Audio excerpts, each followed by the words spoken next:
A. Political beliefs. Many people assume that people's political beliefs are the result of choices made based on logical thinking and the observation of reality. Recent research, however, has questioned this assumption. A study by researcher Chris Fraley, for example, has suggested that children raised by strict authoritarian parents often have conservative views as adults. On the other hand, children who grow up in households where they are given more freedom and allowed to express their opinions tend to identify themselves as liberal when they reach adulthood. Other researchers have found evidence that the reasons for one's political beliefs are at least partially biological. For instance, a study by two political scientists demonstrated that conservatives tend to react faster and more intensely than liberals to negative stimuli, such as shocking photos. This negativity bias, the scientists say, appears to be hardwired into the brain. Moreover, DNA comparisons in another study also indicated that liberals and conservatives have differences in certain genes that affect how the brain reacts to threats or how open it is to new ideas. It is therefore possible that nature, as well as nurture, shapes our political beliefs. Questions. Number 11. What did Chris Fraley's research suggest?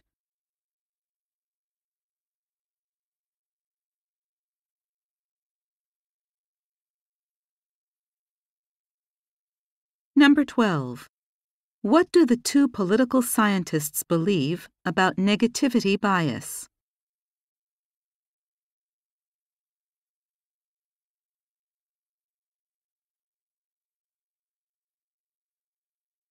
B. Households and marriage.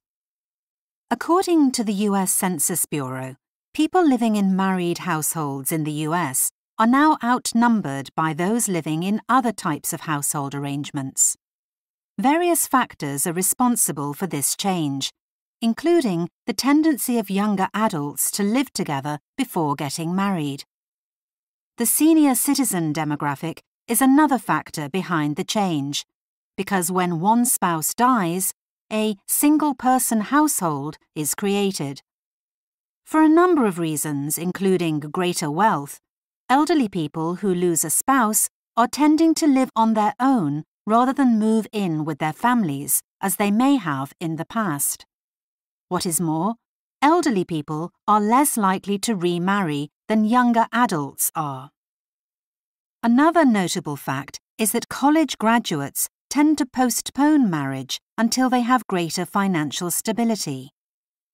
Reduced job opportunities and lower salaries also seem to be making it harder for some people with less education to get married and start a family.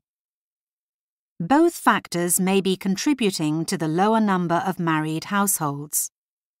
Interestingly, however, when college graduates eventually do get married, they are now less likely to divorce, resulting in lower divorce rates overall. Questions. Number 13. What is one cause of the declining number of married households?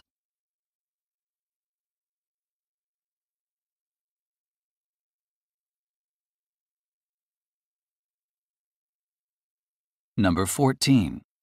What has been observed among college graduates?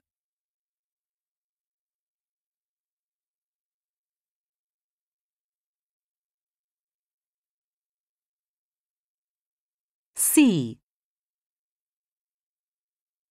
Positive psychology. Psychology has traditionally focused on classifying and treating mental illness. In recent years, however, a movement known as positive psychology has been attempting to revolutionize the profession. Rather than focusing on the treatment of mental illness, positive psychology seeks to actively prevent it by helping people build feelings of fulfillment and self-worth. One of its central principles is that one's circumstances in life play a much smaller role in determining happiness than most people imagine. Accordingly, people who win the lottery, or even suddenly suffer a serious physical injury, will frequently return to their previous level of contentment within a matter of months. Positive psychology, therefore, seeks to help individuals find peace of mind through altering their attitudes and ways of looking at the world. Positive psychology, however, is not without its critics. According to noted psychologist Paul Wong, since there are limitations on time and financial resources, changing the focus of psychology to individuals who are currently free of mental dysfunction could have serious consequences. Logically, if more resources are devoted to that group, people with existing mental issues are more likely to be neglected. Questions. Number 15. What is one of the main ideas behind positive psychology?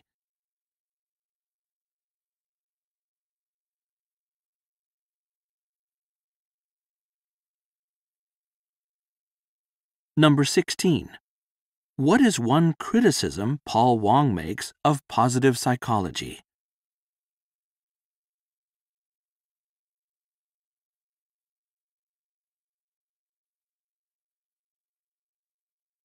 D. Radium poisoning. Radium is now known to be an extremely hazardous substance. But when first discovered, it was actually used as a health tonic. Radium glows in the dark, so it was also used to paint the faces of clocks and dials used by the U.S. military during World War I. The company that made them employed women, as they were considered better suited to the delicate work of painting because of their slender fingers. The women would paint with radium all day, frequently inserting the brushes between their lips to ensure they had very fine points. Eventually, however, the women began dying of radium poisoning. Their employer denied responsibility, claiming that radium was harmless. However, the research that the employer relied on was conducted by the radium industry, whose scientists had a clear interest in claiming that radium was safe. In the years that followed, lawsuits were brought against the company. Eventually, the courts ruled against the company. It was one of the first cases in the U.S. in which an employer was held accountable for its employees' health issues. Questions.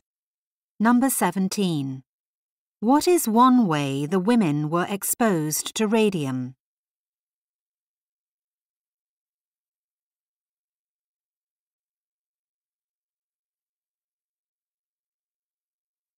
Number 18. What does the speaker say about the women's employer?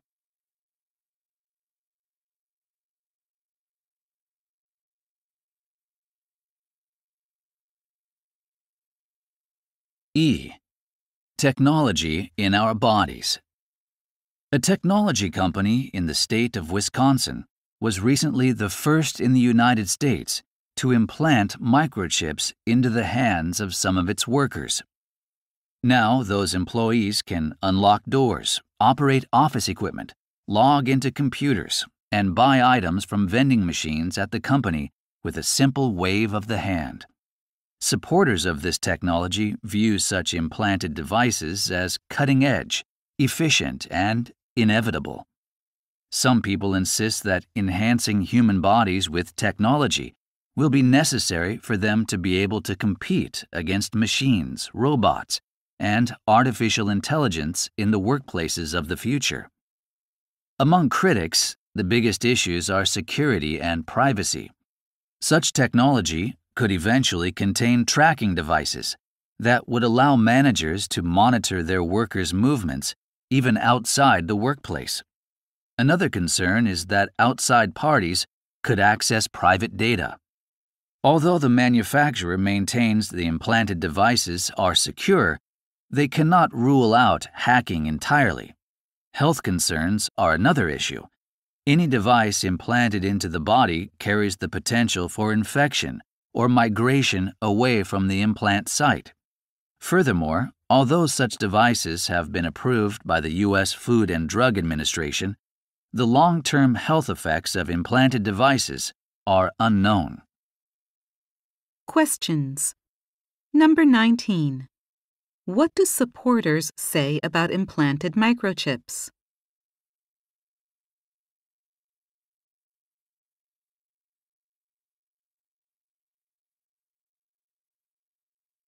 Number 20. Why are some people against placing microchips into people's bodies?